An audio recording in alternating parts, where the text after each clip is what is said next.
There's a lot of estimates in here. You need to understand that.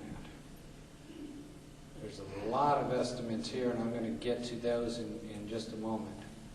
There's a lot of estimates here, and there's a lot of estimates in here, because we haven't finished the current fiscal year. We're just about halfway through. We could have unforeseen expenses. We could have less income than we projected.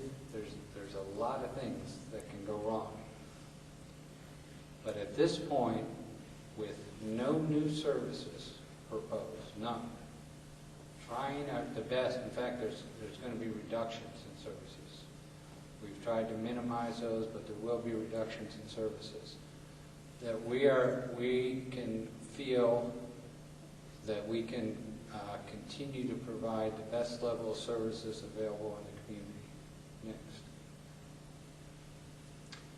So how do we, now let's start talking about these individual factors that we need to be looking at as we're preparing the budget. And revenue is one of them. In revenue, we look at things like historical trends. What's happened over the years to that particular revenue source? Can we reasonably predict what's going to happen? What we use past information. We look at current economic factors. What's going on in society?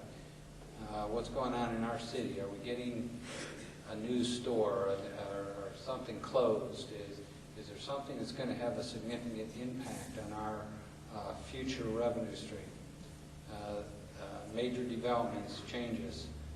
We look on restrictions that we may have on revenue. I think you may recall early on I mentioned that we are a charter city and we have certain freedoms. Well, revenue is hardly one of them. Taxes were extremely restricted on doing anything with taxes. The user fees we have much more freedom on, but you may recall that the user fees are directed to and connected with the provision of service to those users.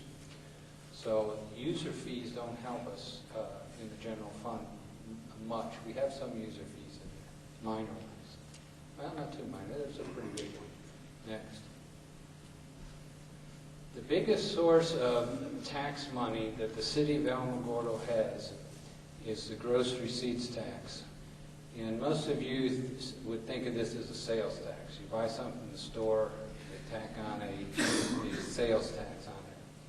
The gross receipts is actually slightly different than sales tax. Gross receipts goes over a broader area. It also includes many services, whereas sales tax is usually the purchase of a physical good. So New Mexico is somewhat unique in that we use a gross receipts tax. In the city of Alamogordo, if you purchase something that's subject to gross receipts tax, you pay 7.25% gross receipts tax. Of that 7.25, the county gets 0.4375. They get that directly. The state collects all these, and then they send it back to us and charge us a fee for doing that. The Otero County gets 0.4375. The city gets 1.8125, and the state gets 5. Now, I just want to tell you right now, the state sends part of this back to the city too. So I'll cover that in a moment. But this is what we levy in the city for gross receipts tax. Next. We always get asked this question, so we stuck this slide in here. How does Alamogordo compare with other New Mexico communities as far as gross receipts tax goes? And we rank 39 out of 90. These are examples of people that are above us and below us. Las Cruces is slightly below us. Next. The gross receipts tax is the city's largest revenue source, and it constitutes 31%. But not all that's in the general fund, and it's got a lot. This gross receipts has a lot of restrictions on it. on how it can be used. We cannot go out and levy new gross receipts tax unless the state gives us permission, and that permission then frequently would require us to do something else, such as that we have a gross receipts tax on the ballot on March 4th. I don't know how you feel about it. If the City Commission has dedicated that to be used for road improvements, that's all it can be used for, the way that it's been set up is road improvements. I don't know how you feel on it. I would just encourage you to vote however you feel is appropriate on that issue. I'm not allowed to promote or demote that either. So we can only levy certain gross receipts. We're limited by the amount we can levy, and all the receipts have to be used for the designated purposes. We can't change that. Next. So now we're going to go through our various gross receipts.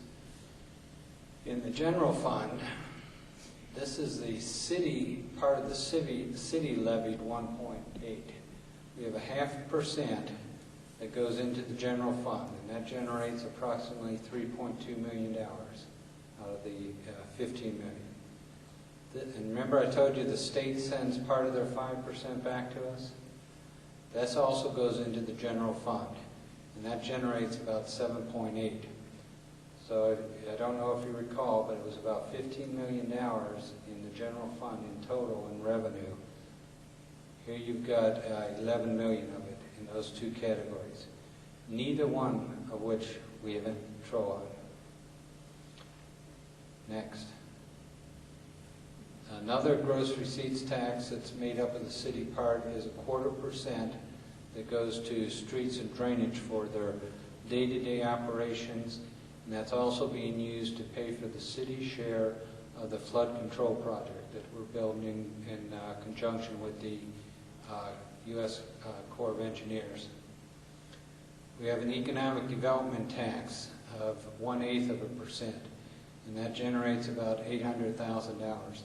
That one has a sunset clause on it, and unless the voters choose to renew it, will go out of existence in a couple of years.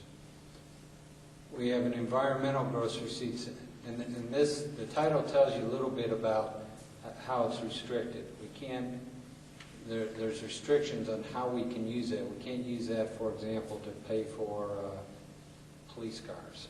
I mean, that's not an allowable use. Streets and drainage, again, the title is somewhat descriptive. It can only be used for taking care of our streets or taking care of drainage projects. The environmental gross receipts is 0.1/16%. That's $400,000 approximately a year.